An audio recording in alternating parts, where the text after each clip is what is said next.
24ನೇ ತಾರೀಕು ಮಂಗಳವಾರ ಕೋದಂಡರಾಮ ದೇವಸ್ಥಾನದಲ್ಲಿ ಕಲ್ಯಾಣೋತ್ಸವ ಇದೆ.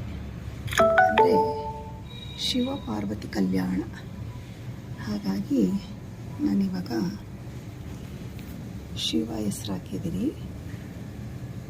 ಇಲ್ಲಿ ಪಾರ್ವತಿ ಅಂತ ಹಾಕಿದ್ದೀನಿ.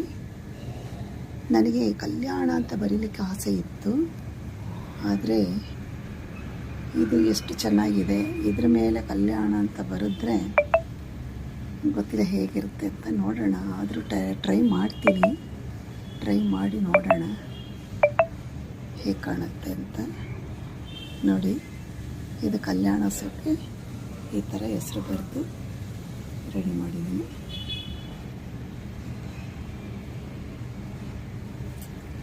ಇಪ್ಪತ್ತೈದನೇ ತಾರೀಕು ಗುರುವಾರ ಕೋದಂಡರಾಮ ಸ್ವಾಮಿ ಟೆಂಪಲ್ ವಿಜಯನಗರದಲ್ಲಿ ರಾಮ ಕಲ್ಯಾಣ ನಡೀತಾ ಇದೆ.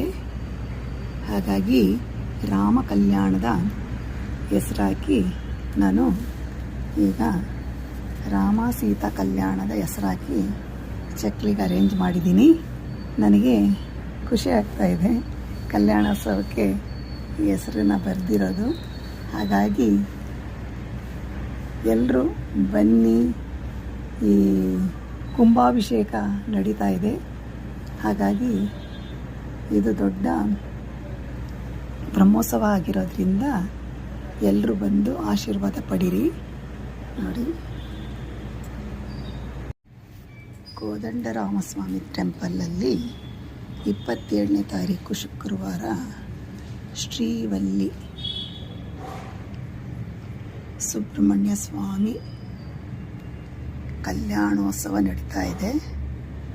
ಹಾಗಾಗಿ ಈ ಚಕ್ಲಿಗೆ ಸುಬ್ರಹ್ಮಣ್ಯ ಶ್ರೀವಲ್ಲಿ ಅಂತ ಬರೆದು ಅಲಂಕಾರ ಮಾಡಿದ್ದೀನಿ. ಇದು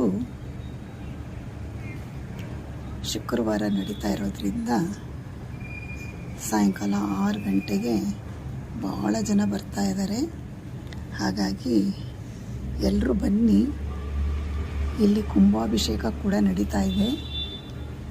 5 ದೇವರುಗಳಿಗೆ ಇಲ್ಲಿ ಕುಂಭಾಭಿಷೇಕ ನಡೆಯುತ್ತೆ.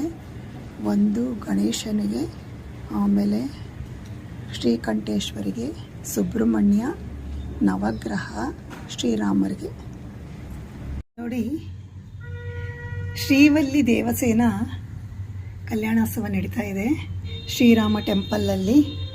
ಹಾಗಾಗಿ ನಾನು